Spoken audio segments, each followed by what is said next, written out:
Hai, Assalamualaikum warahmatullahi wabarakatuh. Selamat pagi, salam sejahtera Malaysia. Hari ini edisi 2 September 2020, Rabu bersamaan dengan 14 Muharram 1442 Hijrah. Bertemankan kami berdua di set ini dan juga rakan tugas kita. Pastinya kami berharapkan agar anda keadaan sihat walafiat. Terima kasih kerana memilih Malaysia hari ini sebagai program pertama yang menyapa anda pagi ini. Ya, kita masih lagi meneruskanlah PKPP ini yang akan berlanjutan hingga 31 Disember nanti. Jadi teruskan perjuangan kita dan pastinya setiap hari kita mengharapkan apa saja yang kita rancang ini akan dipermudahkan. Begitu juga dengan harapan negara. Bagaimana kita kan masih lagi dalam bulan kebangsaan kan hingga September nanti. Ya. Tanggungjawab kita sebagai rakyat Malaysia bukan sahaja mematuhi peraturan dalam kita berdepan dengan COVID-19 ini, tetapi tanggungjawab kita sebagai rakyat Malaysia bagaimana menjaga keamanan, perpaduan, keharmonian yang sebenar menjadi kunci utama kepada kita semua yang ada di negara ini.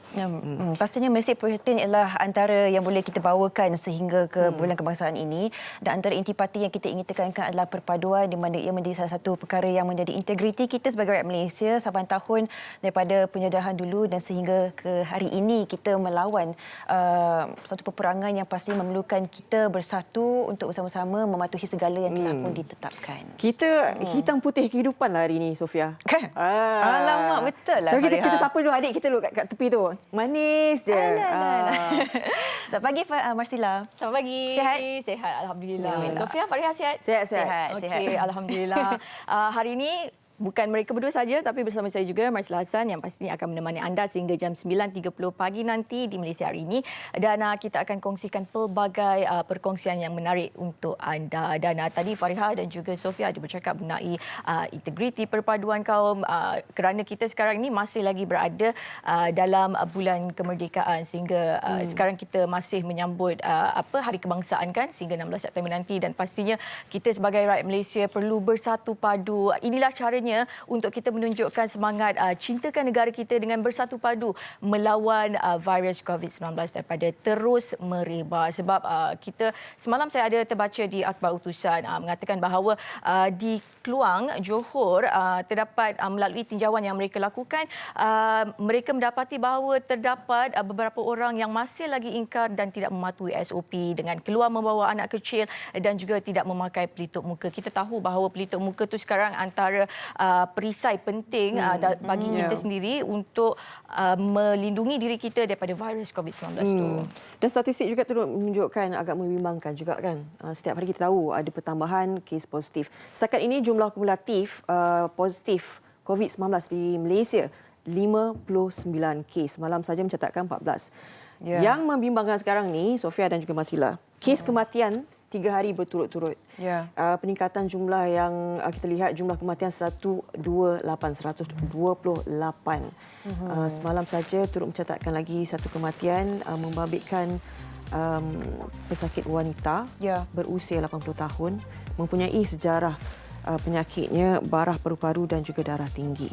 Dan juga pastinya kita Kementerian Kesihatan Malaysia telah mengesan salah satu kluster baru di Lahad Datu Sabah, di mana daripadanya 50 tahanan itu telah pun disaring untuk saringan COVID-19 dan 7 daripadanya adalah positif dengan 6 daripadanya adalah parti dan salah satu adalah warga tempatan. Dan ini menjadi salah satu yang kita khawatir dan risaukan. Pastinya kewujudan kluster-kluster ini akan ada dari masa ke semasa. Jadi kita tidak boleh lekalah dengan penggunaan perisai kita seperti disebutkan Pak Marsila tadi. Dan macam mana pun kita merasakan yang kita ini selamat dan boleh bercuti dengan keluarga dan sebagainya, tolonglah kalau anda menyayangi diri anda dan yang tersayang, patuhi SOP, hand sanitizer dan pelitup muka itu mesti ada setiap masa. Betul, terutamanya kepada 3 golongan inilah, warga emas, kanak-kanak dan juga golongan yang mempunyai penyakit kronik. Ini anda yang perlu lebih waspadalah kerana mereka ini adalah golongan yang lebih mudah terdedah kepada virus COVID-19 ni kan. Dan kalau kita lihat pula statistik jumlah yang jangkitan COVID-19 ini secara positif di dunia turut terus meningkat. Bayangkan lebih 200,000 dalam masa 24 jam. Dan sekarang ini jumlah kumulatif global turut mencatatkan angka yang sangat tinggi, boleh disaksikan ini lebih daripada 25 juta. Wow. Bayangkan kalau 200,000 dalam masa 24 jam. Masa 24 Banyak.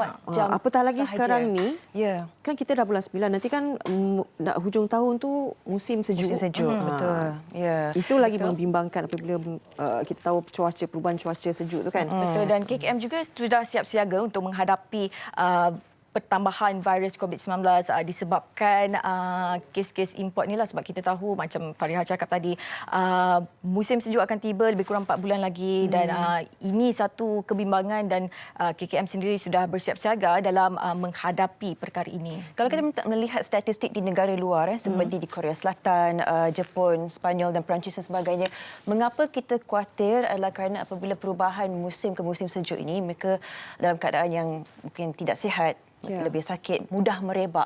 Dan kekhawatiran kita di Malaysia, walaupun kita bukan mempunyai musim sejuk, tetapi pastinya kita mempunyai mereka, warga Malaysia yang menetap di sana. Apa yang kita khawatirkan adalah apabila rakyat Malaysia ingin pulang ke negara kita, sedangkan kita tidak boleh menghalang mereka seperti warga asing dan sebagainya. Jadi itu menjadi kekhawatiran dan kita berharap dan pastinya pihak kementerian telah pun meletakkan tanda aras atau perkara yang perlu kita lakukan untuk memastikan bahawa kita semua yang berada di sini adalah selamat. Maknanya kawalan sepadan antarabangsa perlu diteruskan, diperketatkan dan dimantapkan agar kita mengharapkan tiada kes import terus menular di negara. Baik, mungkin kita boleh terus kongsikan apa yang menarik di Dadah Akhbar hari ini. Kita boleh mulakan di berita harian terlebih dahulu. Silakan. Di muka hadapan ini antara usaha yang dilakukan oleh pihak kerajaan. Rakyat 3 negara disekat masuk, antaranya iaitu warga negara India, Indonesia dan Filipina. Ini membabitkan kemasukan pemegang PAS jangka panjang. Akan bermula di Kod Kuasa 7 September ini berikutan peningkatan mendadak kes positif COVID-19 di negara berkenaan. Jadi laporan khususnya di halaman keempat, menurut Menteri Kanan Keselamatan Datuk Seri Ismail Sabri Yaakob berkata sekatan itu merangkumi 6 kategori iaitu permastautin tetap PR, program Malaysia Rumah Keduaku MM2H, ekspatriat termasuk pemegang PAS lawatan profesional dan pemegang PAS residen. Turut disekat ialah pasangan kepada warga negara Malaysia dan anak mereka serta pelajar dari ketiga-tiga negara berkenaan yang ingin kembali ke Malaysia. Menurut Ismail Sabri lagi, jika warga dari 3 negara itu kembali ke negara asal, mereka tidak lagi dibenarkan untuk memasuki Malaysia walaupun individu itu pemegang PAS lawatan berkenaan. Ini yang dikatakan langkah terus diperketatkan. Mungkin ini yang perlu diperlihatkan kembali. Betul. Berikutan dengan kenaikan statistik yang kita perlu kawal tularnya penyakit dari luar masuk ke negara. Walaupun mempunyai PAS tersebut, tidak pastinya kita boleh membenarkan mereka masuk apabila melihat nombor yang cukup tinggi di negara di sana. Baik, saya akan teruskan di harian Metro ini berkenaan dengan sebuah tragedi yang memilukan kerana pastinya kita dalam keadaan macam ni kita biarkan anak kita keluar rumah dan sebagainya untuk bermain dan sebagainya, tetapi pastinya boleh terjadi apa-apa sahaja di halaman yang ke-16 dikatakan di sini. Tragedi bermain basikal di depan rumah seorang kanak-kanak perempuan maut selepas dilanggar kenderaan pacuan 4 roda di hadapan rumahnya di Jalan Delima, Kampung Cacar Baru Pakar petang semalam. Dan pastinya dalam kejadian tersebut, mangsa hanya bermain basikal di kawasan rumahnya sahaja bersama dengan 2 rakannya. Pada masa yang sama, kenderaan pacuan 4 roda Mitsubishi Storm dipandu seorang lelaki berusia 59 tahun gagal mengelak dan melanggar mangsa. Ketika melalui jalan kampung untuk ke surau bagi menunaikan solat Zuhur, mangsa tiba-tiba keluar dari pagar rumah dan pemandu kenderaan itu gagal mengelak sebelum terlanggar kanak-kanak terbabit. Pastinya dalam keadaan seperti ini kita begitu risau dan khawatir. Seperti dulu kita ada perintah kawalan pergerakan, tiada siapa boleh keluar rumah, tiada siapa boleh memandu kereta dan sebagainya. Tapi kini dalam PKPP ini, tolonglah kita sebagai ibu bapa jangan kita ambil enteng dengan keselamatan anak kita. Walaupun tiap-tiap hari mereka bermain di luar, tidak semestinya mereka selamat setiap hari. Jadi harap ini menjadi salah satu peringatan kepada kita semua untuk sentiasa memantau pergerakan anak-anak kita. Halaman 16 Harian Metro. Baik. Seterusnya kita nak bersama dengan Marcella. Okey, baik. Sekarang kita nak menyingkap pula mengenai NST hari ini. Tajuknya, Government Committed to Fulfilling 10 pledges di mana kerajaan komited untuk menunaikan 10 janjinya.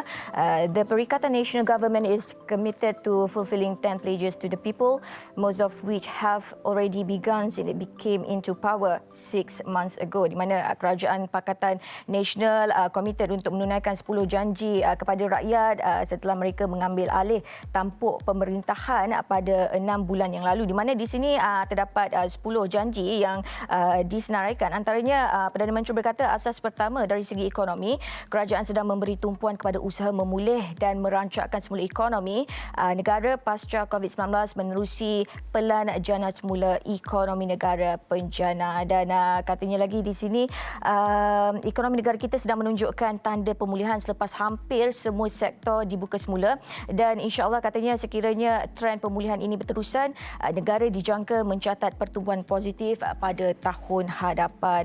Dan di sini juga dikatakan bahawa kerajaan PN akan memberi tumpuan kepada pelaksanaan agenda Bumi Putra sebagai agenda nasional. Dan katanya lagi kerajaan PN akan memberi tumpuan kepada usaha pendigitalan Malaysia menerusi pelaksanaan pelan tindakan jalinan digital negara jendela di bawah rancangan Malaysia ke-12. Itu antara yang menarik ada di NST pada hari ini. Dan jika anda mahu dapatkan berita penuh, berita lanjut yang ada di Dada-Dada Akhbar, jangan lupa untuk dapatkan NST di kedai berhampiran anda. Dan seterusnya kita akan beralih ke utusan Malaysia pula. Yang menarik di sini, DUN Kedah mungkin tidak dibubar jika PRU awal. Dewan Undangan Negeri DUN Kedah mungkin tidak dibubarkan bagi memberi ruang kepada pilihan raya negeri PRN sekiranya pilihan raya umum ke-15 diadakan dalam tempoh terdekat. Dan Menteri Besar berkata beliau secara peribadi berpandangan langkah tersebut tidak perlu dilaksanakan ketika kerajaan negeri berada dalam keadaan cukup stabil. Katanya lagi bukan kerana takut sebagai orang politik, tetapi mereka memang perlu berdepan dengan pilihan raya. Tetapi mereka juga tidak mahu membazirkan sumber dan masa dalam keadaan negeri berjalan dengan stabil kerana banyak program sedang berjalan dan berlangsung dengan elok. Begitupun kata Menteri Besar Muhammad Sanusi Mak Noor, perkara itu akan dibincangkan bersama rakan-rakan parti komponen yang lain di peringkat negeri. Itu dia antara perkongsian yang menarik yang ada di utusan Malaysia pada hari ini. Dan seterusnya Fariha. Baik, kita nak kongsikan sikit berkenaan dengan ini. Kalau kita mengimbas kembali 2 dekad yang lalu, pada tahun 2000, 2 Julai 2000, tragedi di Sauk Perak yang membabitkan sebuah kumpulan yang merancang dengan kemas sekali menceroboh 2 buah kem untuk merampas 114 laras napang dan 18,000 butir peluru. Maknanya ini satu perancangan yang sangat kemas hingga kan ini meninggalkan kesan yang sangat mendalam kepada negara dan juga pasukan keselamatan negara yang tidak dapat mengetahui atau bau langsung pergerakan mereka ini. Kumpulan ini dikenali sebagai Al-Maunah dan baru-baru ini dikongsikan pengampunan yang di-Pertuan Agong terhadap 13 banduan Al-Maunah sempena dengan hari kemerdekaan 63 tahun ini. Maknanya mereka ini telah dipenjarakan, dijatuhkan hukuman sepanjang hayat bermula 28 Disember 2001. Jadi untuk perkongsian ini, hari ini kita akan bersama dengan salah seorang wartawan Harian Metro, Ahmad Rabiul Zulkifli, yang Rabiul berkesempatan bertemu dengan salah seorang daripada 13 banduan yang telah dibebaskan.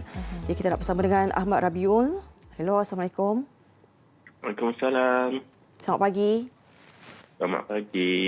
Rabiul, sedikit tadi Faria ada kongsikan berkenaan dengan Al-Maunah ini dan juga Rabiul antara yang berkesempatan bertemu dengan salah seorang daripada 13 banduan dan Rabiul mendapatnya melalui perkongsian maklumat daripada orang kampung. Mungkin Rabiul boleh kongsikan bersama dengan kami bagaimana Rabiul dapat maklumat ini dan berkesempatan bertemu dengan salah seorang daripadanya. Oh, okey. Dia macam ni, pada peringkat awalnya saya buat liputan pasal Awi ni, bukan nama sebenar dia Awi, saya panggil dia Awi. Apabila saya selalu masuk dekat penjara Marang, saya selalu cover cerita-cerita di penjara Marang. Jadi kisah Al-Ma'unah ni berlaku pada tahun 2000. Masa tu saya tingkatan 3 lagi. Jadi apabila saya imbas kembali benda-benda yang pernah berlaku dulu-dulu, saya cuba cari, rupanya ada di penjara Marang seorang, Awi tu. Right. Sebab Awi ni sebelum ni dia di penjara Kajang. Tapi disebabkan dia orang Terengganu dan maknanya dia nak melawak, nak memberi kemudahan kepada dia untuk melawak dia di penjara dan sebagainya. Jadi dia ditindahkan ke Marang ni lah. Jadi saya pernah buat cerita dia dulu di penjara Marang tu masa bulan puasa masa tu. Masa tu PKP lagi lah. Tentang macam mana dia menghabiskan masa dia untuk tempoh dia kena penjara sehingga seumur hidup tu. Maknanya 160 kali dia dah khatam Al-Quran masa tu. Maknanya hidup dia tu dengan Al-Quran je. Right. Sejujurnya saya kenal Awi ni, saya pun dapat juga pengkongsian daripada dia tentang macam mana dia terlibat dengan Al-Ma'unah dan sebagainya. Boleh katakan bagi saya lah, secara peribadi saya kata, dia ni berada di salah tempat di masa yang salah. Macam tu. Lebih kurang kan? Di tempat yang salah, masa yang salah. Maknanya. Ada tak diceritakan keberanian yang mereka perolehi ketika itu? Apa yang menjadi punca keberanian itu? Dia sebenarnya, dia masuk Al-Ma'unah ni adalah satuan untuk belajar silat, belajar ilmu macam ilmu perubatan tradisional sebenarnya. Jadi dia masuk Al-Ma'unah ni untuk benda-benda macam tu lah. Tapi dia tak tahu katanya lah pada saya, dan saya rasa saya percaya dengan apa yang dia kata sebab kita tengok dia tu memang orang yang baik.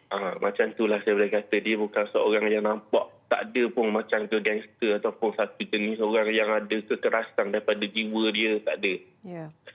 Jadi dia macam jadi masa keadaan lah. Baik.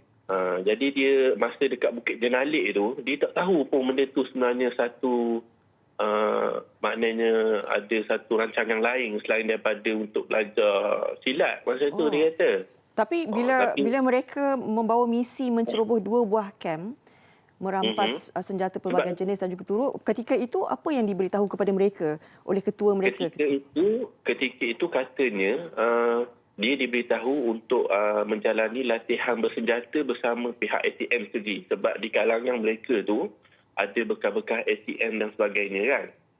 Kalau kita baca balik kan, ada masa saya tak nak sebutlah ketua-ketua dia sebagainya tu kan.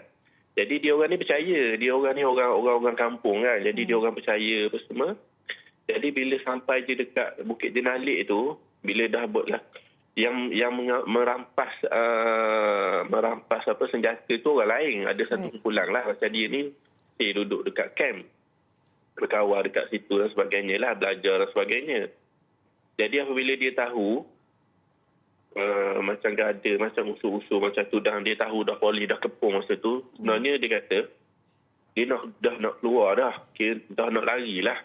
Tapi disebabkan keadaan, dia tak boleh nak lari lah. Dia kata sebab yelah orang dah bersenjata dan sebagainya kan.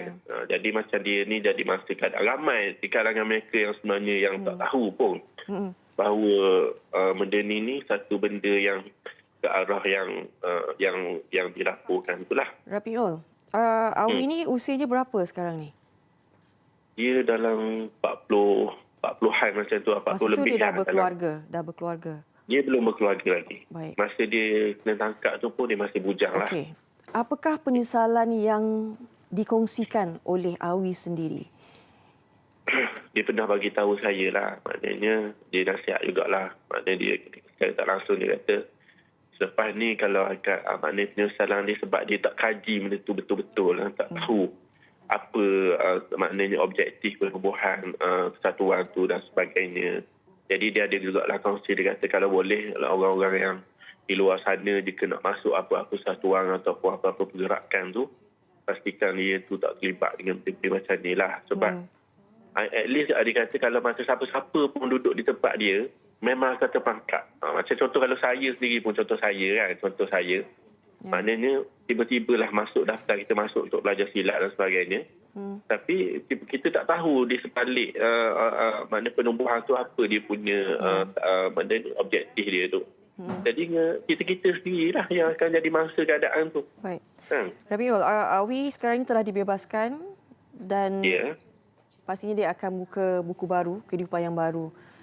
Mhm. Dan perancangannya ada dikongsikan? Ada. Dia ada bagi tahulah masa saya jumpa dia. Masa dia keluar itu pun sebenarnya, ada orang tahu pun. Masa dia boleh pengampunan tu. Sampai penjara pun hairan macam mana saya tahu. Sebenarnya saya tahu apabila keluarga dia yang bagi tahu saya. Sebab dia orang pun macam rasa mata hutang budi lah pada bila saya menulis tu. Sebab katanya selepas sekian lama benda tu dah orang tak ingat dah pasal Al-Maunah ni. Ya. Jadi bila tertulis dia cerita pasal dia, mana cerita dia pasal di penjara dan sebagainya, benda tu maknanya jadi orang ingat balik dan sebagainya. Jadi sebab tu dia bagi tahu saya Awi tu dah keluar masa bulan Ogos ni kan, 17 tu berapa bulan baru ni. Jadi saya tu pergi rumah dia lah. Saya tanya dia lah macam pengalaman dia apa semua. Dia kata, ya bayangkan 20 tahun duduk dalam sana, tiba-tiba dah boleh keluar ni kan. Dia kata nak naik kereta pun takut dia kata. Tapi sekarang ni dia banyak lah, kan? rasa. Dia perancangan dia akan berniaga atau lakukan Dia sesuatu. kata buat masa sekarang ni sebab dia dalam sana dia mungkin dia boleh okey kan. Ya. Jadi kemahiran tu mungkin dia akan terlibat dengan ukiran. Maknanya teruskan apa yang dipelajari ketika berada di dalam penjara ketika itu. Betul. Kemahiran yang diperolehi. Kemahiran ukir dia tu memang hebat lah. Baik. Terima kasih Ahmad Rabiul Zulkifli di atas perkongsian ini. Sama-sama. Terima kasih juga perkongsian sedikit banyak. Terima kasih besar pada saya. Terima kasih. Ya, baik. Terima kasih Ahmad Rabiul Zulkifli, wartawan Harian Metro. Saya pasti ini antara yang dikongsikan memberi sedikit sebanyak kepada kita kan. Pastinya ketika tahun 2000 tu pasti kita masih kecil lagi bersekolah dan sebagainya. Kita mengharapkan juga mereka yang bebas ini dapat memulakan kehidupan yang baru bersama keluarga dan banyak yang mereka perlu bina kembali kan. 20 tahun pastinya lama. Saya sukakan bila Fariha tadi pertengahkan soalan apakah antara penyesalan yang nanti disebutnya adalah mungkin tidak meneliti apakah objektif penubuhan dan sebagainya. Jadi ini mungkin barangkali boleh menjadi satu peringatan yang cukup besar bagi sesiapa sahaja. Kita tidak tahu apakah implikasi seterusnya kecil atau besar, tapi apa yang pasti adalah kita perlu mengetahui secara 100% apa yang kita akan libatkan diri kita. Baik. Kita nak bersama dengan Marcella. Saya suka sebut nama Marcella dia macam Marcella. Marcella. Silakan Marcella. Okey, sekarang kita akan beralih pula ke cerita Bulan Kebangsaan.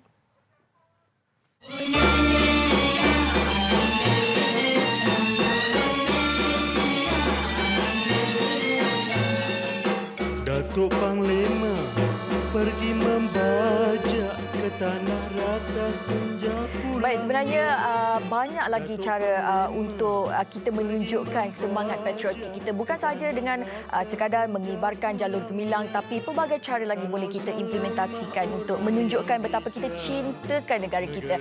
Dan untuk edisi cerita Bulan Kebangsaan pada kali ini, kami akan bawakan kepada anda cerita mengenai seorang rakyat yang berjiwa patriotik, yang mengumpul barang-barang antik dan beliau berada di Cerang Ruku.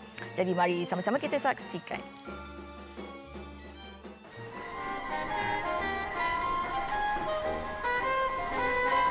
Bagai berada di sebuah galeri lama yang mampu menggamit memori pada zaman kemerdekaan. Kampung Cerang Ruku, Kelantan. Sebuah rumah kayu lama yang berusia lebih 5 dekad lalu menjadi lokasi pengumpulan barang antik milik Anwar Saleh. Baginya, usaha mengumpul barangan antik sejak 25 tahun lalu memberi kepuasan, terutamanya barangan yang mempunyai nilai sentimental kepada dirinya sendiri. Saya meminati barang-barang lama ni bermula daripada kecil lagi, melalui keluarga juga, sebabnya keluarga saya ni keluarga seni. Bidang seni sayanya meminati dan mengumpul barang-barang lama. Ratusan helaian akbar sejak tahun 1950-an turut dikumpul oleh bapa kepada 6 orang anak ini. Buku-buku lama pelbagai genre juga turut dikumpul. Anak jati Kelantan ini turut menyimpan ucapan selamat Hari Raya oleh Perdana Menteri pertama, Tunku Abdul Rahman Putra Al-Haj, dan watika pemasyhuran kemerdekaan 1957. Watikah tu adalah semasa saya pergi Selongkar, ada satu rumah lama yang nak dirobohkan dan saya sempat menyelamatkan sebelum dia pupus. Basikal tua berjenama Raleigh yang dibelinya pada tahun 2006 dengan harga RM187 ini pula antara koleksi kemerdekaan negara. Malah, resi pembelian asal bertarikh 9 Julai 1957 masih lagi disimpan. Basikal ni dia mempunyai tarikh surat pembelian sebulan sebelum merdeka. Semasa saya dapat tu dia masih mengekalkan, boleh dikatakan 95% tu barang-barang asal. Selain itu, pelita minyak tanah yang sudah berusia 156 tahun ini antara barangan berharga dalam koleksinya. Uniknya saya ada jumpa satu pelita yang digunakan oleh penjajah pada tahun 1864.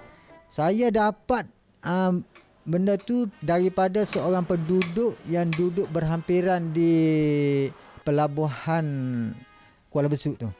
Dan pelita tu masih boleh digunakan dan masih elok lagi. Bagi Anwar, meskipun sudah disimpan sekian lama, setiap barangan mempunyai nilai sejarah yang tinggi. Tetaplah merdeka, ia pasti menjadi sejarah. Tanggal 31 bulan 8 57, hari yang mulia, hari bahagia, sambut dengan jiwa yang merdeka.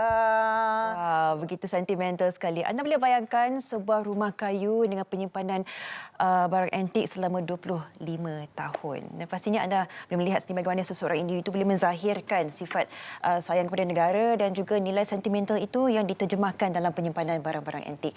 Baik, banyak lagi perkongsian yang kita ingin wawarkan kepada anda semua. Di antaranya adalah berkenaan dengan inisiatif realisasi impianmu bersama Shell menawarkan peluang kepada anda untuk menjual produk anda di seluruh Shell Select di Malaysia. Dan sekiranya anda memerlukan informasi yang lebih lanjut, anda boleh layari www.shell.com.my. Baik. Dan bukan itu sahaja, kita ingin wawarkan kepada anda untuk marilah kita bersama-sama semarakkan kempen Tabung Pahlawan. Pasti kita tidak mampu membayar harga pengorbanan mereka, tetapi sumbangan anda sendiri mampu untuk meringankan bebanan bekas anggota tentera, BALU, veteran kelainan upaya VKU dan juga keluarga mereka yang terkesan ataupun tidak bernasib baik. Dan inilah peluang kita untuk membantu mereka.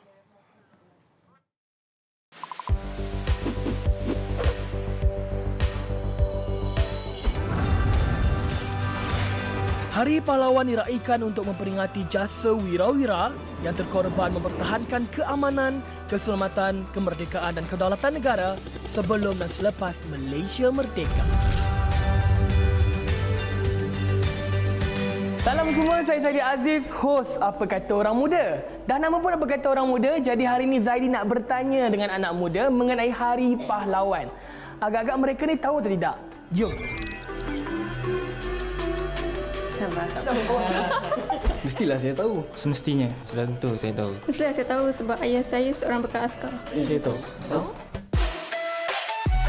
Dia dapat melatih diri menjadi lebih berdisiplin lah. Kalau jika kita menjadi seorang bapa, kita boleh melatih agar anak-anak kita berdisiplin dalam melakukan apa-apa tugasan. Lebih berani. Of course, pakaian smart. Dia dapat berbakti pada negara. Dapat berkhidmat kepada negara. Dia dapat rawatan, perubatan dan pergigian secara percuma. Ada ialah tambahan untuk diorang sendiri. Lepas tu Ada bantuan perumahan, ada bantuan pelajaran, ada banyak untuk anak-anak dia sendiri. Masyarakat dapat menghormati mereka. paling penting sekali berkhidmat untuk negara. Dan disanjung oleh masyarakat. Itu je lah. Kejap. Ia boleh membantu pihak beruniform yang lain. Contoh macam COVID sekarang kan, diorang bantu jaga sempadan antara negeri dengan bersiap sedia apabila berlaku sebarang bencana alam. membantu menjaga keamanan negara dan menjaga Keselamatan negara. Seperti contoh dekat Sabah Sabah, Lahad Datu dan sentiasa bersedia. untuk apa-apa jadi. Ingat, kita seharusnya mengenang jasa pahlawan-pahlawan tanah air kita kerana mereka lah kita dapat hidup aman hari ini.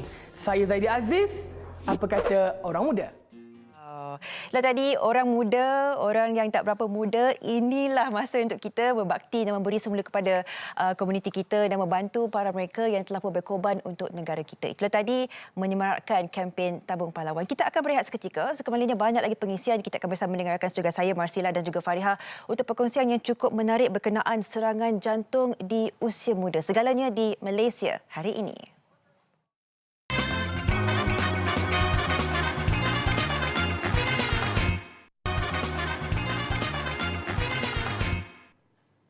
Kembali bersama kami di Malaysia hari ini. Terima kasih kepada anda yang masih lagi setia bersama kami seawal jam 8 pagi tadi.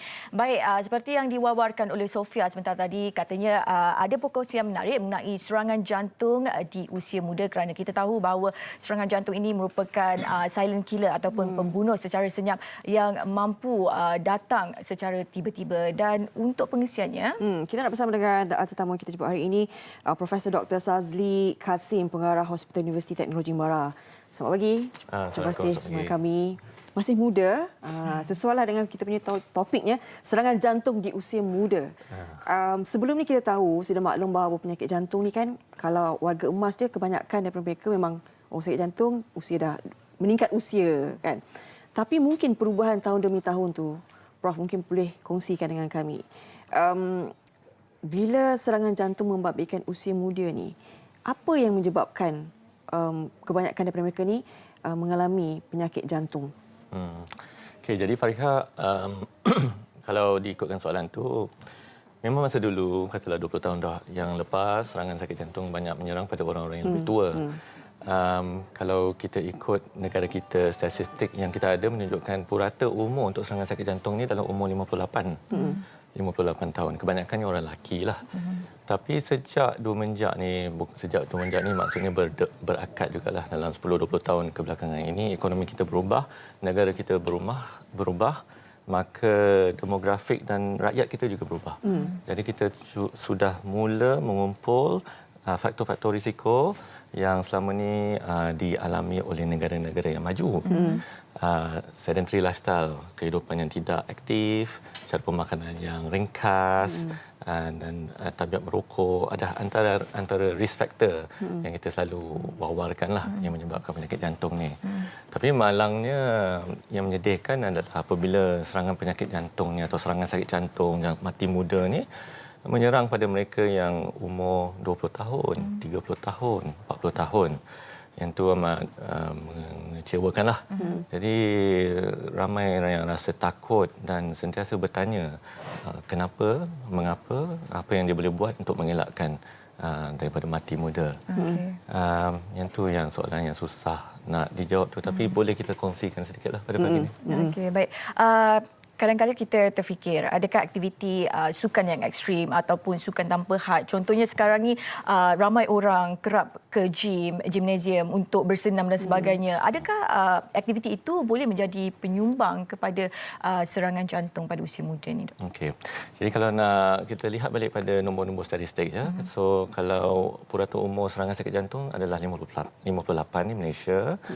25% daripada serangan sakit jantung tu berlaku pada mereka berusia di bawah 50 tahun.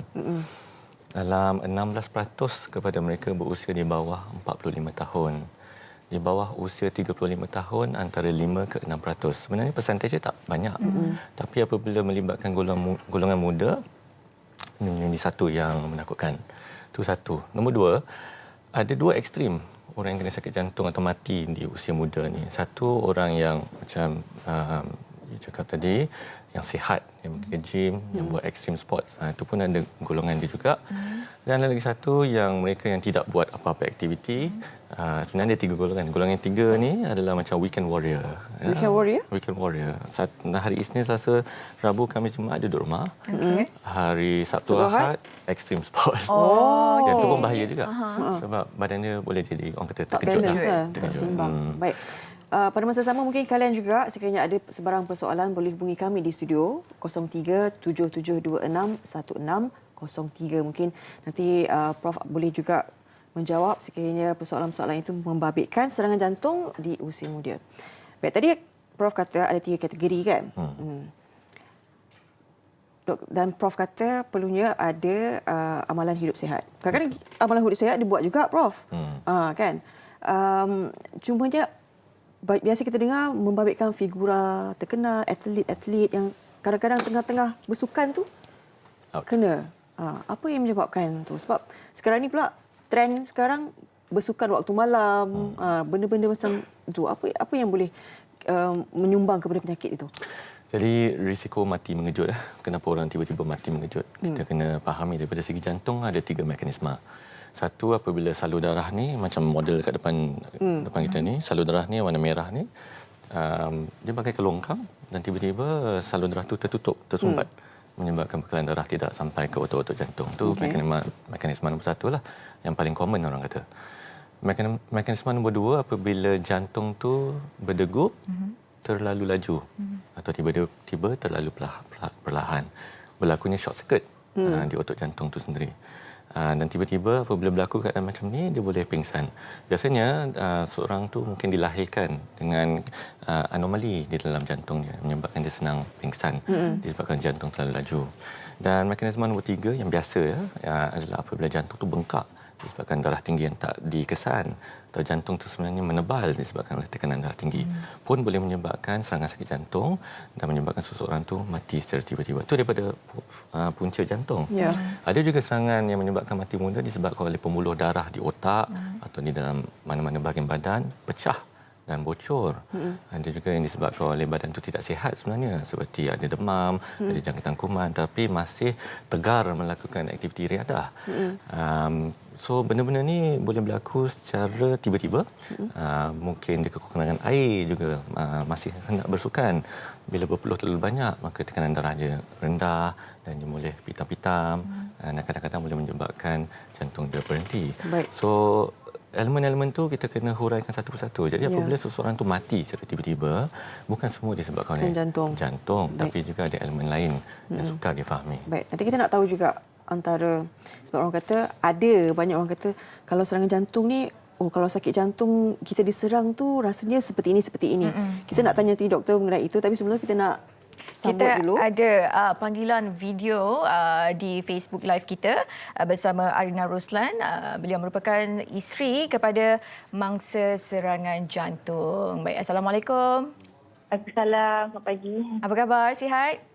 Sihat, Alhamdulillah. Okey, baik Puan.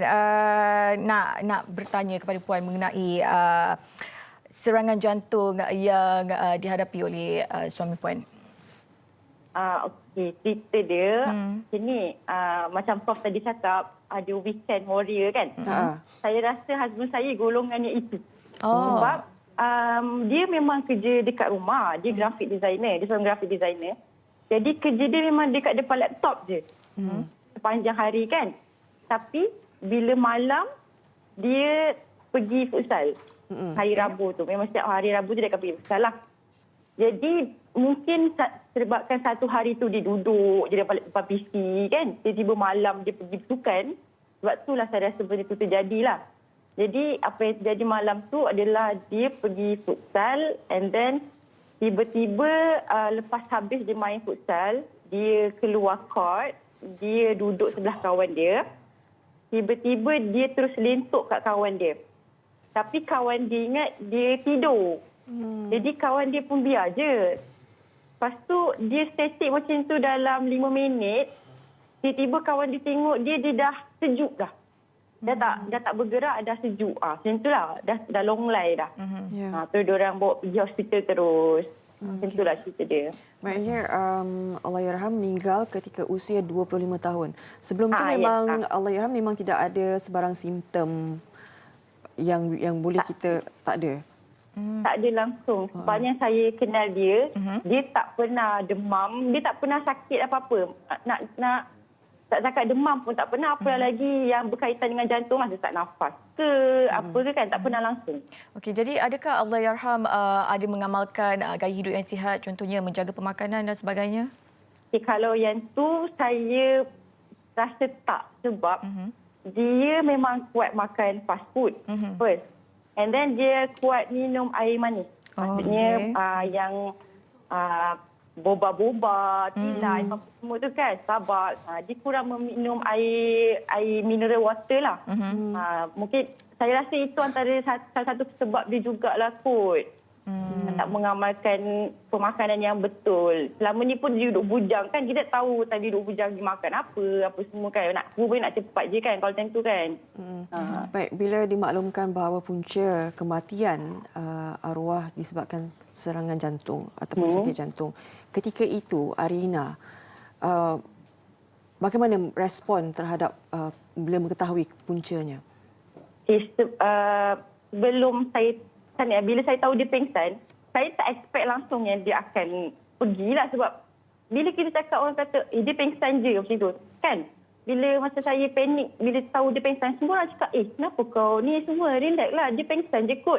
So kita pun relax, tiba-tiba dia tak ada. So macam baru tadi kau kata pengsan, tiba-tiba sekarang tak ada. Saya terkejut lah. Tapi saya tahu dia sakit jantung tu lepas postmortem.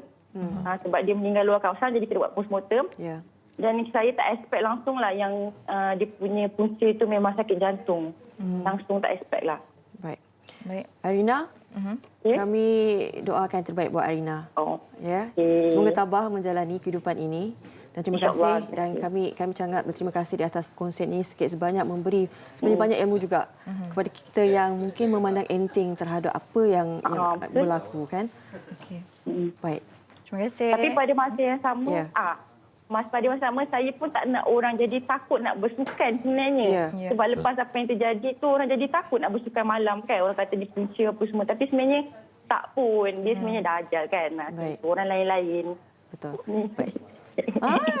Itu nama siapa? Itu anaknya. Amirul Ali. Amirul Ali. Baik.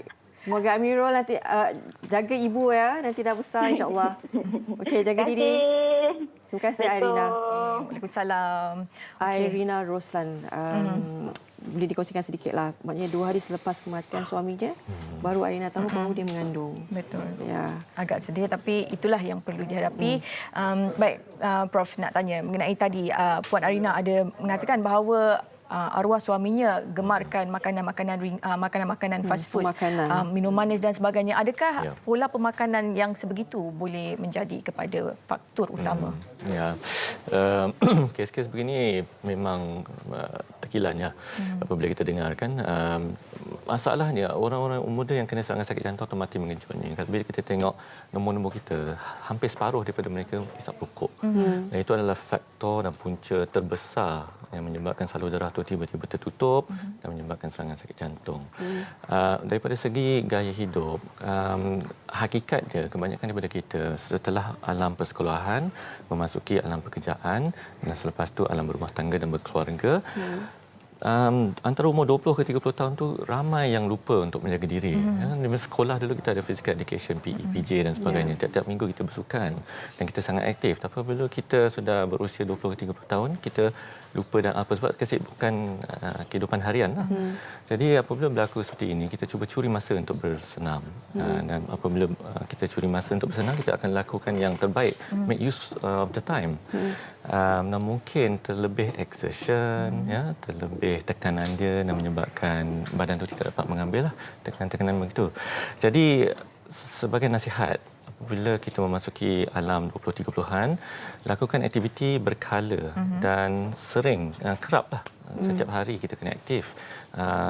Sebagai contoh, kalau kehidupan atau pekerjaan tu sentiasa duduk sahaja, make sure ada masa untuk bergerak, berjalan. Kita boleh buat physical exercise di tempat sendiri atau boleh keluar untuk meringankan otak, untuk berjalan sebagai contoh kan. Supaya kita sentiasa dapat hidup dengan sihat. Dari segi pemakanan tu kena kawal lah. Janganlah makan benda-benda yang manis, yang berkarbohidrat yang terlalu banyak. Kandungan nasi for example, gula, air-air manis. Macam tadi soalan Farah cakap tadi kan, apakah simptom rasa kalau ada sakit jantung, maknanya kadang-kadang kita tak tahu. Kadang-kadang kita rasa mungkin gastrik kot. Kita suka ada benda-benda seperti itu. Tapi mungkin Prof boleh kongsikan sikit. Yalah, perasaan rasa gastrik itu is a very common symptom lah. Sangat-sangat kerap berlaku dan kita selalu akan confuse. Tidak tahu adakah itu serangan sakit jantung atau angin semata-mata. Jadi apabila berlaku serangan jantung ni sebenarnya dia adalah sama perasaan macam gastrik di tengah sebabkan saraf yang ke otot, jantung dan juga ke perut kita adalah saraf yang sama. Jadi serangannya adalah rasa berat di rasa dada ni. Di bahagian tengah? Di bahagian tengah. Di bawah tulang dada kita ni. Dia rasa berat dan rasa tak selesa. Rasa macam ada benda yang menekan. Dan kalau kita minum air sejuk, air panas untuk keluarkan angin, dah keluar angin pun rasa dia masih ada di situ. Dan serangan sakit jantung ni biasanya akan menjadi lagi teruk. Dia akan jadi lagi berat dan dia akan naik ke tengkuk dan kita akan rasa macam tak selesa dekat sini. Kita akan sentiasa nak cuba nak batuk tapi masih rasa macam tak selesa. Apabila salur darah tu tersumbat, serangan tu semakin evolve dan kita akan mula berpeluh, jantung kita akan mula laju dan risiko pingsan ada dekat situ. Itu serangan yang disebabkan oleh salur darah tersumbat. Ada juga serangan yang disebabkan oleh jantung yang berdebar terlalu laju. Faktor-faktor genetik di mana terdapat anomali. Ada saraf yang turun di bahagian jantung yang tidak sepatutnya ada. Dan apabila seorang tu melakukan aktiviti riadah atau ada environment yang tak betul, garam tak cukup, tidur tak cukup, stres, rokok dan sebagainya, menyebabkan jantung dia berdegup dengan terlalu laju. Juga boleh menyebabkan pingsan secara tiba-tiba. Simptom yang dialami mungkin dada berdebar secara tiba-tiba. Tak ada provokasi. Dia tengah duduk, rehat dekat rumah, tiba-tiba jantungnya laju. Ya, bukan masa dia tengah stres jantungnya laju, tak. Itu biasalah. Tapi ni tiba-tiba laju, tiba-tiba dia stop. Tak ada apa-apa, tiba-tiba dia macam tu. Laju je. Dan tiba-tiba dia akan stop sendiri. Ya, bila dia minum air sejuk, dia akan tamatnya sendiri. Jantung berdebar tu mungkin menjadi masalah juga. Dan kalau sekiranya jantung tu bengkak atau terlalu tebal disebabkan oleh darah tinggi atau faktor genetik yang lain, kebiasaannya semput atau nafas tak cukup. Dan kadang-kadang rasa sakit-sakit dada sikit. Itu pun serangan yang agak biasa. Biasanya jantung ni, serangan dia, simptom dia akan berlaku apabila seorang tu melakukan aktiviti riadah. Terutama berkaitan dengan salur darah atau jantung tebal. Itu yang takut tu kadang-kadang. Tapi ada warning, ada simptom. So kalau misalnya seseorang tu aktif bersukan, tiba-tiba dia rasa tak selesa. Okey, that's a warning lah. Kena buat check up. Maknanya kita tahulah badan kita sendiri kan kalau bila rasa tak selesa tu. Jantung tu tengah aktif. Bila jantung tu memerlukan oksigen dan kena kerja dengan keras tetapi ada masalah. Dan dia akan bagi simptom. Yang risiko seperti yang kita dengar tadi itu, apabila tiada warning, tak ada apa-apa amaran, tiba-tiba pingsan. Dan itu sangat kerap berlaku di gelanggang futsal dan badminton malangnya. Tapi cerita yang agak sedih lah. Okey, itu dia. Terima kasih doktor atas perkongsian itu tadi. Banyak yang kita pelajari hari ini, banyak yang kita dapat tahu mengenai serangan jantung terutamanya pada usia muda ni. Sebab kadang-kadang Fariha kan kita tak sedar. Kadang-kadang kita sendiri leka, tak ambil peduli tentang simptom-simptom yang terjadi pada mungkin juga kita kena buat inilah pemeriksaan tahunan kan. Pemeriksaan berkala. Itu sebab mungkin doktor pun kalau Malaysia mana mungkin tak sesuai. Kita kena tengok diri kita dan risiko kita. Betul, baik. Terima kasih sekali lagi. Ucapkan Profesor Dr. Sazli Kasim, pengarah Hospital Universiti Teknologi Mara. Serangan jantung di usia muda, maknanya pemakanan perlu jaga, kesihatan perlu jaga, tepuk dada, tanya selera. Dan kadang-kadang kita jangan jadi penafi yang tegar kan. Kadang-kadang dah ada simptom pun macam ini mungkin kita pula jadi doktor kan? Ini mungkin ni buat. Baik, kita akan berehat seketika. Sekembalinya nanti kita nak bersama dengan ikon sukan negara. Ini saya minat dulu ni, pemain hoki negara kita. Datuk Minawan. Tapi sebelum tu kita nak dengar dulu persembahan. Saksikan persembahan daripada kumpulan Umbrella. Silakan.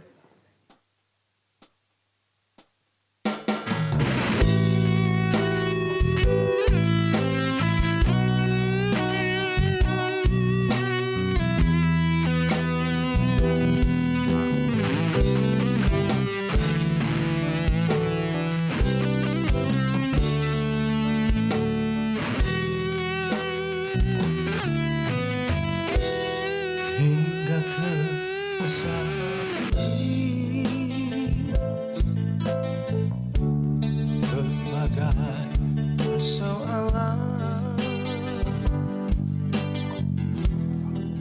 tak henti melanda untuk ku memikirkannya. Seumpama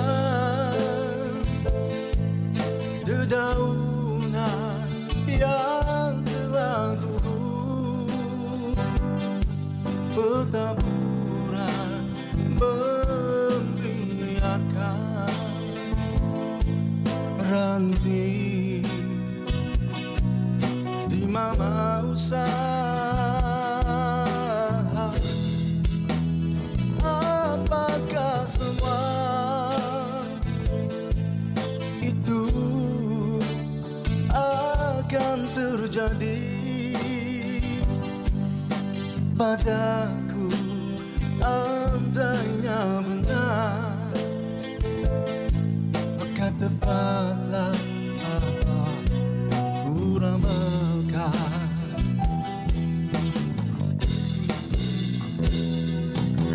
Waktu bersamamu banyak benar kenangan yang kita ciptakan bersama, dan satu darinya kapan syadu bawaku takkan kehilanganmu. Susah payah kita semai benih cinta merengkukan, akhirnya kau tinggalkan. Sia-sia ku bina istana cinta, andai insan lain di hatimu bertata hingga ke saat ini. Ku masih mengenangkan detik-detik terindah yang berkesudahan aku parah.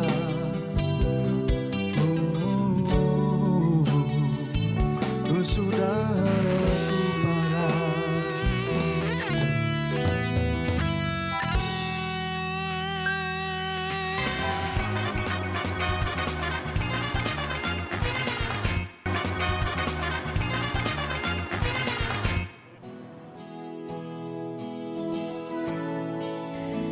Datuk Mirnawan Nawawi, satu nama yang tidak asing lagi dalam sukan hoki di Malaysia dan antarabangsa. Berasal dari Melaka, bekas kapten pasukan hoki negara ini mula mewakili skuad hoki kebangsaan sejak tahun 1989. Sepanjang aksinya di dalam sukan hoki, beliau telah membuat penampilan bersama The Speedy Tigers sebanyak 327 kali dan berjaya menggegar jaring sebanyak 250 gol secara keseluruhannya.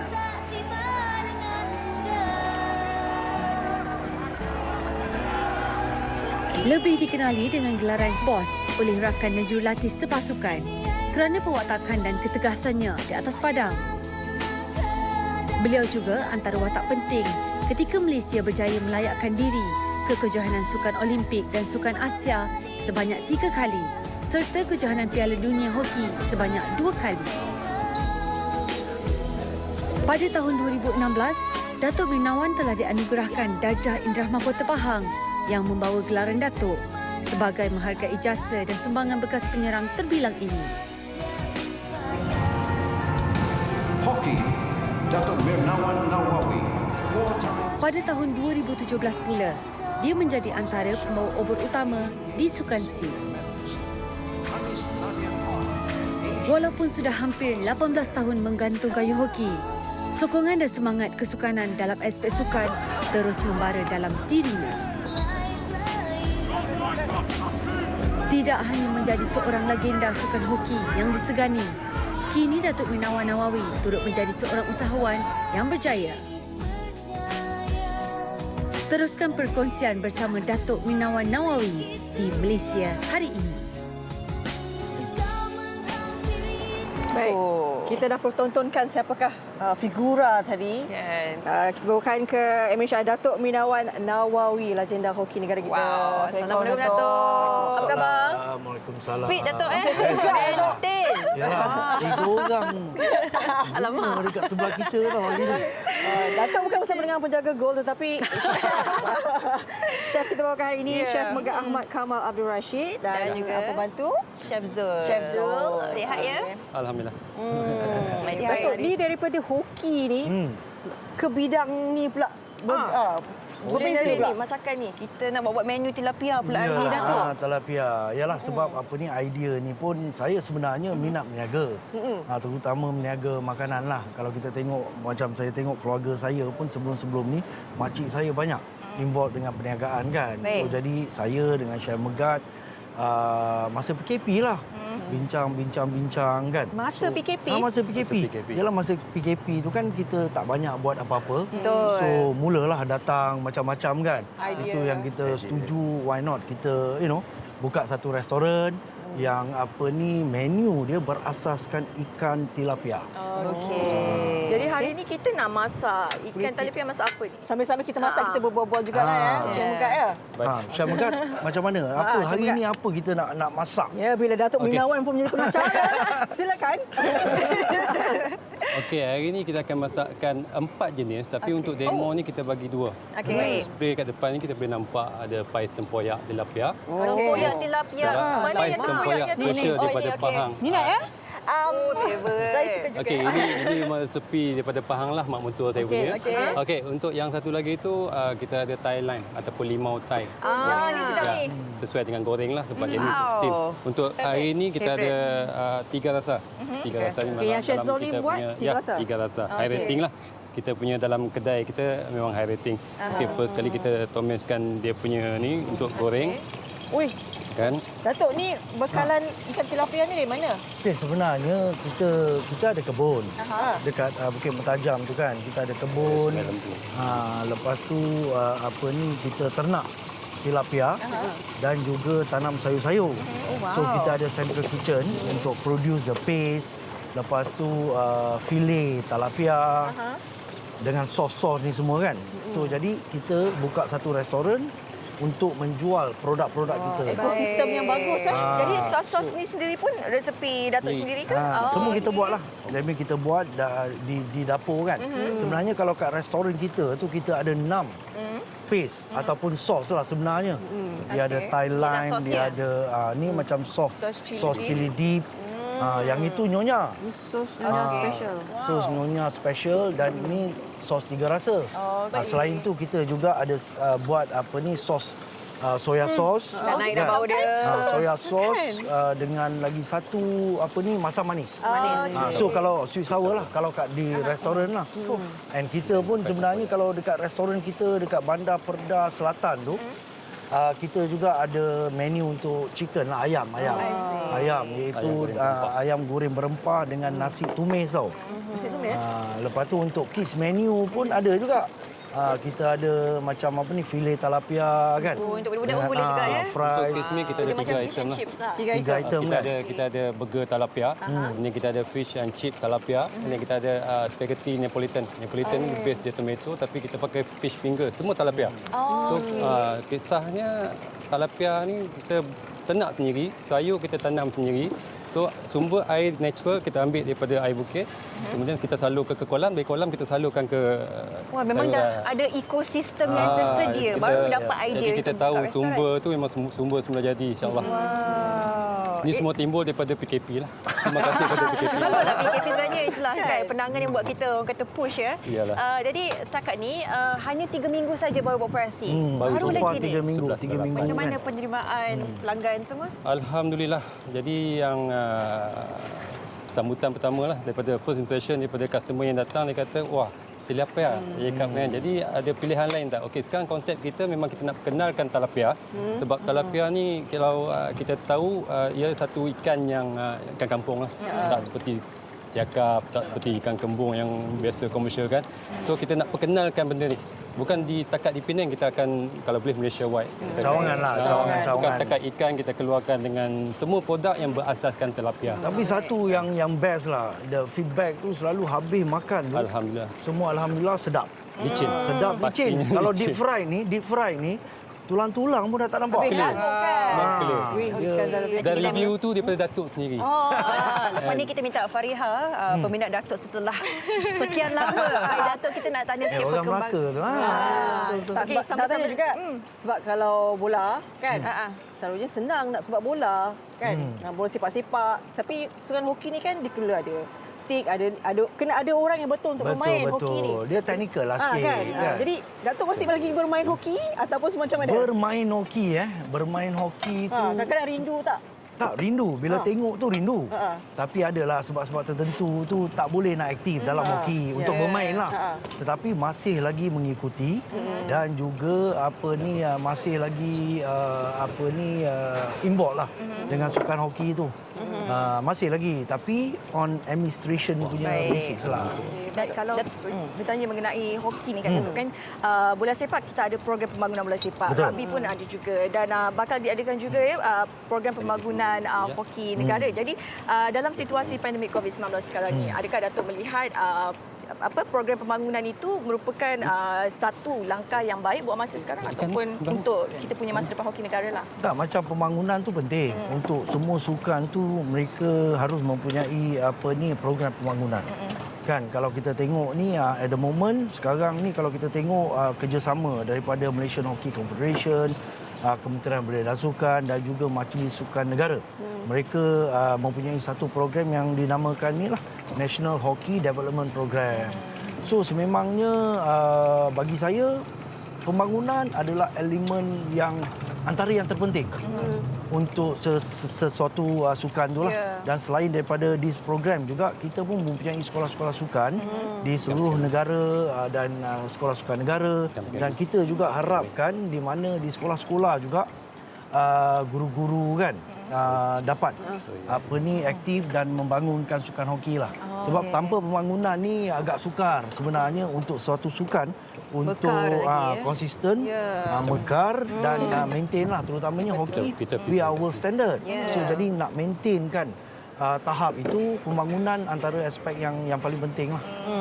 Datuk, kita pun difahamkan Piala Dunia 2023 tu Datuk sendiri dah mengharumkan negara, dah mengibarkan bendera kita di macam-macam satu dunia lah dikatakan kan. Jadi dalam pandangan Datuk sendiri masuk 2020 ni dengan penanganan COVID-19 dengan pandemik ni, adakah kita sepatutnya mempunyai strategi tertentu untuk kita memastikan kelayakan kita ke Piala Dunia ni terjamin, Datuk? Ya, kalau kita tengok pandemik ni dia efek satu dunia lah, dunia, dan ada beberapa kejohanan pun dah ditangguhkan ke tahun hadapan. Dan kalau kita lihat perancangan daripada Malaysian Hockey Confederation ketika ini, di mana Arul Selvaraj telah dilantik sebagai jurulatih baru kan. Dan beliau juga ada menyatakan di mana Piala Razak nanti beliau ingin melihat performance national trainees dan juga mungkin bakat-bakat baru yang boleh diserapkan ke dalam pasukan kebangsaan untuk menghadapi kejohanan-kejohanan yang akan datang. Dan kalau kita tengok Malaysia Hockey Confederation bersama Majlis Sukan Negara dan KBS juga bekerjasama untuk menyediakan satu program yang yang padu untuk memastikan pasukan negara meningkatkan ranking mereka. Sekarang ni 11. Dan juga untuk mencapai objektif layak ke Piala Dunia dan juga Olimpik dan juga Sukan Asia, jangan lupa. Jadi bagi saya semua pihak lah harus bekerjasama, termasuk pemain-pemain. Mereka juga harus memberikan komitmen mereka 100%, kerana kalau platform, medium semua dah diberikan, tetapi pemain inilah yang harus memberikan keputusan yang diinginkan di atas padang. Datuk, 4 tahun jadi kapten Persatuan Kebangsaan. Pastinya banyak strategi lah. Macam mana strategi permainan hoki tu, Cik? Diperturunkan ke perniagaan? okey. Soalan bagus tu. Ya, actually sama juga. Kadang-kadang macam kita sebagai atlet negara kan. Of course kita mempunyai ciri-ciri ataupun prinsip-prinsip yang kita pegang. Dan itulah sama juga. Sekarang ni saya mempunyai perniagaan restoran kan. So jadi saya suka terapkan seperti disiplin, time management, lepas tu komitmen, macam tu sense of loyalty, terutamanya daripada staff-staff kan. Kadang-kadang kita boleh tengok staff ni sebagai pemain juga. Kita sebagai jurulatih dan juga pengurus pasukan lah. Bagaimana kita tunjukkan tauladan, terapkan prinsip-prinsip kita tu, insya-Allah lah. Chef Megat sebelum ni bekerja di mana, Chef Megat? Sebelum bertemu dengan lawan. Okey, Sebelum penemuan tu, macam mana kehidupan? Saya hotelier. Saya bermula karier hotel saya tahun 93. Jadi maknanya dah 27 tahun macam tu. Dan kebetulan saya adalah peminat sejati. Idola ni. Nak kata daripada kecil tak juga sebab kami sebaya. Lebih kurang lah. Lebih kurang kan. Jadi saya mengikuti perkembangan Datuk. Dan kebetulan dalam sosial media lah. Sosmed apa semua. Kita orang berinteraksi dalam tu. Dan dapat berminat. Dan saya dapat tahu yang Datuk ni memang berminat dalam industri pemakanan F&B. Dan macam saya sendiri pun 27 tahun dalam industri hotel dan akibat PKP saya dinasihatkan berhenti. Dan hotel yang terakhir lah. Itu biasalah. Sebab apa yang saya tahu dalam hotel lain sendiri pelancongan sampai tahun 2023 kita efek dengan COVID-19. So kebanyakan staf-staf saya 9 orang semuanya yang terkesan. Saya ambil daripada open vacancy saya buka. Kemudian daripada hotel-hotel pun dia orang kena buang lah apalah kan. Alhamdulillah lah. Kadang-kadang daripada PKP ni sebenarnya itu yang dengan Chef Megat yang kita juga tahu. Kadang-kadang mereka ni pun terkesan juga. Dan daripada situ kita timbul idea untuk tak tunggu lama terus bangkit buka restoran dia. Alhamdulillah. Kalau tak sedap nanti you complain Chef Megat lah. Tapi kalau sedap beritahu Datuk. Okey. Nak tahu sedap tak sedap sekarang kita cuba boleh? Datuk Chef kita nak rasa boleh. Boleh tak saya nak yang paling pedas sekali. Paling pedas. Tiga rasa. Tiga rasa. Ni Datuk nak tanya ni, kalau macam ini semuanya instant segera. Ada sudu bawah ni sikit. Ni segera. Ni terus masak. Jadi kalau kadang-kadang kalau kita beli, katakan paste ni kita beli, kita balik rumah tak semestinya tilapia. Kalau kita rasa nak makan ikan siakap, ikan bawal kan, udang ke apa, sikit kerja dalam dapur. Goreng, lepas tu lomokan saja. Tuang, lepas tu dah siap untuk dimakan. So senanglah kalau suri rumah yang mana bujang tu kadang-kadang kan bekerja daripada 9 to 5 tu. Senanglah beli paste ni terus goreng aja ikan. Ada dijual di restoran? Ada dijual di restoran dan insya-Allah kita akan pergi nationwide jugalah. Okey. Masihlah jom makan. Jom. Jom. Jangan lupa baca bismillah. Itulah dia. Nama-nama tak ada macam ikan tilapia flip ke, backstick ke, saya suka yang paling pedas ni. Mana paling pedas? Penati corner ke kan. Macam masam-masam manis sikit. Tapi saya yang ni pedas kan? Orang Melaka tak makan pedas rasanya. Makan. Mana sebab tak tu ada makan. cili tapi tak pedas. Alah ya ke? Ini pedas. Ini pedas. Sedap lah makan yang ni. Ni apa tadi? Kalau digoreng minyak. Ui, sedap. Okey. Baik. Ini masih lapanya. Siap. Cili ada, ginger pun, serai semua ada. Okey. Kita bagi satu saya. Dia punya Sama juga. sos nyonya tu sedap. Alhamdulillah.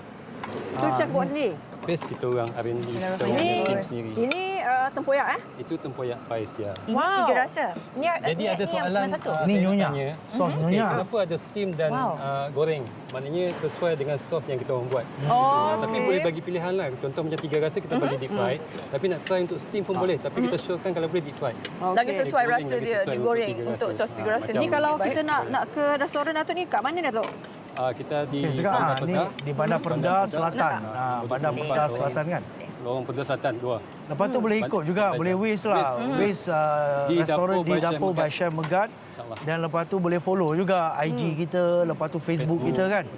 Just type di Dapur by Chef Megat. Di Dapur by Chef Megat. D-A-P-O-O-R. D-A-P-O-O-R. Chef by Chef Megat lah. Nak kata Chef Minawan tak boleh lagi. Kami kena. Tapi Datuk pandai masak. Datuk pandai masak? Pandai menyebur makanan. Okey. Okey. Terima kasih Baik, terima banyak, kasih. Datuk. Chef Megat dan Chef Zul, terima kasih banyak-banyak menjamu kami hari ini. Terima kasih, Tapi ini Datuk. ikhlas ni, saya cakap memang sedap. Saya dah rasa yang nyonya, saya dah rasa yang ni apa ni? Ni tempoyak. Tempoyak. petang. Sedap ni, sedap.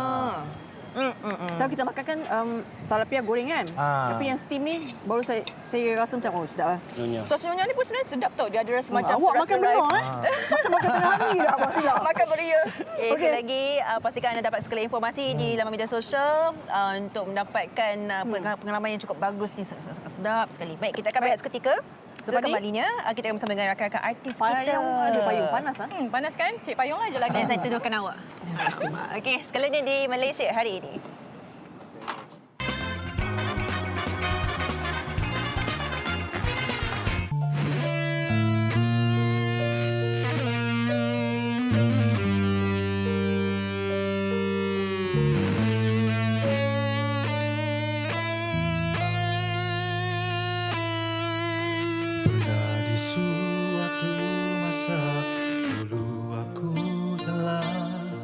Mencoba memberi cintaku padamu, namun kau memandang sepi dan hanya berlalu. Aku menyadari aku hanya orang biasa. Telah tak tersisa menghilang, tiada lagi bayangmu. Namun tak pernah aku membenci dirimu selama manapun. Ku harapkan engkau jangan lagi menagih kembali cinta ini.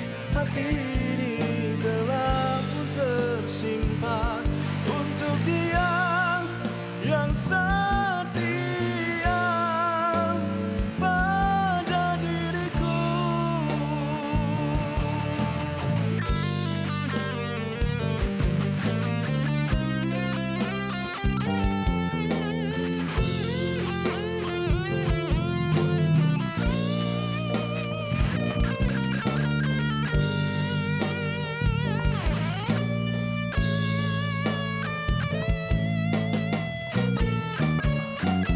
Tak tersisa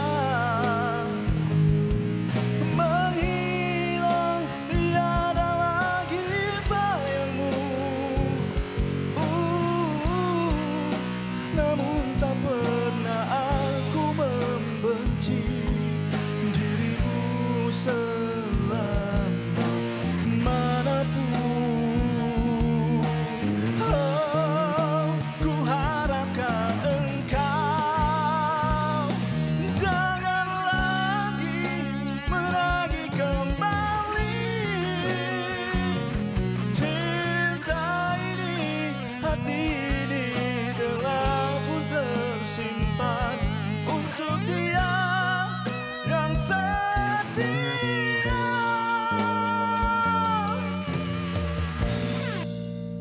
pada diriku.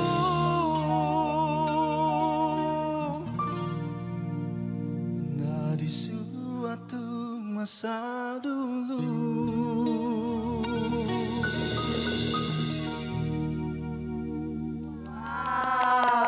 Dia tadi. Umbrella. Kita macam choir pula suara perempuan. Kan? Okey, Kan? Assalamualaikum. Selamat Salam. pagi. Sihat ke Umbrella. semua? Sihat, alhamdulillah. Okey. Sebelum tu sebab pastinya ramai mengenali kumpulan Umbrella ini kan, generasi dan generasi. Mungkin kita perkenalkan dahulu Zarul, kenalkan ahli keluarga yang lain. Okey, saya Zarul, gitaris. Hafiz. Saya Rizal, pemain bass. Rizal. Saya Saiful, drama. Saiful dan paling muda? Komposer untuk lagu single terbaru ni. Oh, itu dia. ini komposernya. Baik. Setelah 10 tahun. Kenapa ambil masa yang cukup lama dan apakah maksud hilang ni bagi kalian semua? Hilang ni sesuatu yang kita dah lama hilang, so kita muncul kembali. So dia macam ada satu rezeki yang datang kat kita, so kita why not kita just lagipun kita dah 25 tahun tahun ni Jupli Perak kan. So satu hadiah untuk minat-minat kita orang lah. Yang nyokong dari dulu sampai sekarang. Baik. Sekarang ni Umbrella tampil dengan single yang terbaru Hilang. Jadi mungkin apa strategi kumpulan Umbrella ni nak bersaing ni dengan bakat-bakat baru? Ramai ni budak-budak baru nak up ni. Mungkin. Macam mana? Sebab umur kita orang masih muda kan. So kita nak bersaing dengan lagi muda. Mungkin dressing lah kot. Dressing, lagu-lagu yang kita tampilkan sekarang. Itu antara yang kita boleh kot. Agak rasanya boleh kot. InsyaAllah. Okey. Umbrella masih lagi mengekalkan 5 orang kan? Dia sebenarnya yang original is 4 orang ni. 4 orang ni. Ramanya Cliff akan datang untuk sokonglah. Macam ni kan, dia datang tolong. Baik. Okey, untuk Hilang ni, bagaimana perbincangan kalian? Kata, lagu ni mungkin sesuai kan? Sebab bila dah sekian lama, pastinya pemilihan lagu tu pun agak cerewet juga. Actually, lagu ni datang disebabkan oleh kita punya drama tu. Cerita sikit pun. Okey. Sebenarnya, permulaannya kami dah lama tak keluar lagu. So ada kawan sekolah saya nama dia Datuk Rizal. So dia approach saya, dia cakap dia ada anak adik angkat dia boleh buat lagu. So saya pun jumpa bernama Syuk Aziz. So dia pun bagi lagu, so saya bagi lagu, lepas tu saya bagi kat Zarul dengar, Zarul bagi dalam masa sebulan, dia fikir semua. Lepas tu dia kata okey. So kita orang combine lah untuk lagu ni. Kejap je, dalam 2-3 bulan lepas tu kita rakam. Before, sebelum PKP. Dan kita tahu dalam masa 3 hari saja jumlah tontonan untuk lagu Hilang ni adalah sebanyak 100,000. Okay, jadi bagaimana penerimaan peminat-peminat Umbrella sendiri kan? Feedback, komen dia. Kita sebenarnya tak sangka 3 hari sampai 100,000 BBNU macam kita orang ni. Tak sangka lah dapat 100,000 kan. Terus boleh tambah. Tambah lah. Betul-betul comeback comeback. Alhamdulillah dengan lagu ni yang berirama 90-an masih lagi diterima oleh budak-budak sekarang kan. Alhamdulillah lagu ni masa saya dapat daripada Sepu bagi kat saya demo lagu yang Melayu Hilang ni oleh Syuk. Saya dengar ini sesuai juga untuk 90-an kan. Irama 90-an. Why not kita try tengok. Kan. So, alhamdulillah. Satu hari lagu ni keluar dah mencecah 50,000. Hari ni pun dah dekat 150 kan. Okey, muzik video ni menceritakan apa sebenarnya sampai kita nak tahu juga ni. Okey, muzik video ni berkisahkan kepada cerita ni sendirilah dalam lagu ni Hilang ni. Actually dulu dia sayang kat perempuan baju pink ni. So Mamat ni dia macam kampung kan, tak ada apa, tak ada duit sangat. So bila dia dah senang, dia datang balik jumpa perempuan ni. So perempuan ni macam nak kat dia balik sebab memang dah senang. Tapi actually dia dah ada keluarga sendiri. So dalam masa yang sama dia masih kata kasih sayang tu dah hilang dah. Dah hilang dah? Dah hilang dah sebab dia datang dah hilang. Sayang dah hilang dah. Dah ada kat orang lain dah. Duhai, dah lama dah. Dah lama dah. Sampai kahwin dah. Kiranya macam ada jugalah pengajarannya kan kerana kita perlu bersusah senang bersama insan yang tersayang. Gitu. Okey, tadi Aisyah dah sebutkan yang formulanya. Kita tak tahu apa formulanya sebab ada sentuhan kena 90s, 90-an. Tapi dalam masa 3 hari saja dah dapat lebih 100,000 tontonan kan. Jadi macam dah jumpa ke apa sebenarnya formula untuk mendapatkan generasi muda ni dengan lagu-lagu yang seakan-akan agak ada irama yang lama sikit? Saya rasa memang adalah sentuhan sebab sekarang kebanyakan lagu macam Akhir Rosli, Floor 88, siapa lagi, a few artis, Amantino apa semua, Kuala Dibenci apa semua kan macam sebiji 90-an punya feel je tu. So lagu-lagu macam ni seolah-olah ada trend dia tersendiri. So kita orang pun dari dulu dah lama dah buat benda ni. So saya punya vokal pun dah ada keserasian dekat situ. Dan kita adapt lah. Kita ambil komposer baru. Dan kita minta kita punya sistem rakaman pun baru. Ada backup vokal apa semua. So kita combine, kita fusion sikitlah baru dengan lama. Baik. Jadi sama dengan komposer baru, bagaimana? Baik, belakang sangat tu. Kerjasama dengan Umbrella sebab Umbrella pun memang kalau kita ingat industri seni hiburan kan punya nama yang kukuh juga. Otai-otai ni. Dia bagaimana bekerja dengan mereka? Mereka sangat okey. Mereka terima dengan idea kami. Seadanya lah. Saya bully je dia orang. Kita orang ada orang. Jadi masa kita tunjukkan lagu kepada dia orang dengan terbuka hati dia orang. Macam saya cakap tadi, kita campurkan elemen lama dengan elemen baru. And then satu lagi untuk menjawab soalan macam mana nak saing dengan formula tu formula. Saya rasa formula yang berkesan buatkan lagu ni pendek. Bukan pendek sangat, bukan panjang sangat. Dia just nice orang yang akan ingat. Faham? Sebab sekarang kan digital platform, orang senang nak share lagu. Baik. Ucapkan semoga baju jaya kepada Umbrella, kepada komposer baru. Umbrella. Kan, gabungan-gabungan lama dan baru tu sebenarnya bagus kan. Maknanya kita seimbangkan banyak generasi yang boleh penerimaan je lah. Betul. Dan kita dah sampai ke hujungnya dan esok ada topik menarik mengenai kahwin warga asing. Dan untuk tahu mengenai kahwin warga asing ni, jangan lupa temu janji kita esok jam 8 pagi. Okey, ikuti kita di Facebook dan juga Instagram Malaysia Hari Ini. Kita jumpa esok. Assalamualaikum. Terima kasih. Bye. Cinta ibu